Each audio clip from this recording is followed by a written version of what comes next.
আজি মই আহিলোঁ সোণালী ধানৰ মাজত পথাৰৰ আলি আলি মানে খোজকাঢ়ি আছোঁ। ইমান ধুনীয়া হৈছে ধানবিলাক, মানে খোজকাঢ়াৰ কাৰণ মানুহ এজনক লগ ধৰিব আহিলোঁ। তেওঁক দেখোন ইয়াত দেখাই নাপাওঁ।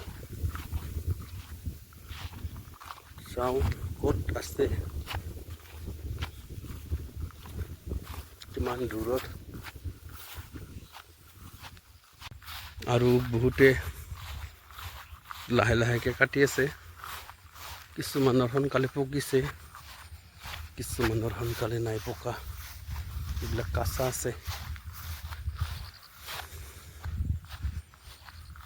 বহু দিনৰ মাজত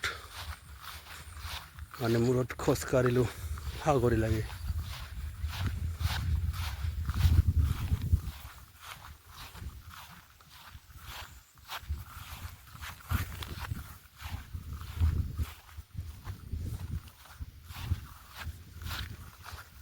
আৰু লাহেকৈ মানুহজনক দেখিলোঁ।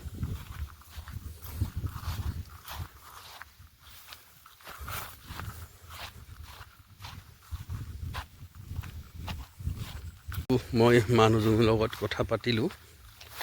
তেওঁ ক'লে বোলে অহাকালিহে দি দিব। মানে মই এটা কামত অহা কথা হ'ল, মানে মই মোৰ মিস্ত্ৰীবিলাক কাম কৰি আছে যে, মানে মোক অলপ প্ৰয়োজন হ'ল। তেওঁক লগ পালোঁ।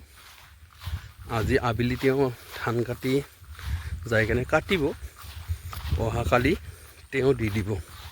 ৰাতিপুৱা 6-7টা বজাত মোৰ ঘৰত পঞ্চাই দিব।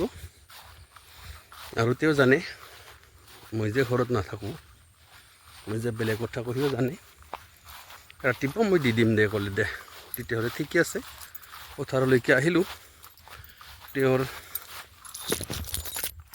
কিছু বস্তু সুধি ল'লোঁ। তেওঁৰো অলপ বান নাখায়, তথাপিও দি দিব। আজি বহুত দিনৰ মূৰত মানে পথাৰৰ মাজেৰে খোজকাঢ়িলোঁ। যিহেতু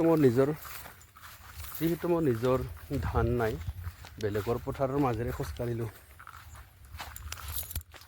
কি সুন্দৰ, কি ধুনীয়া হৈছে ধানবিলাক।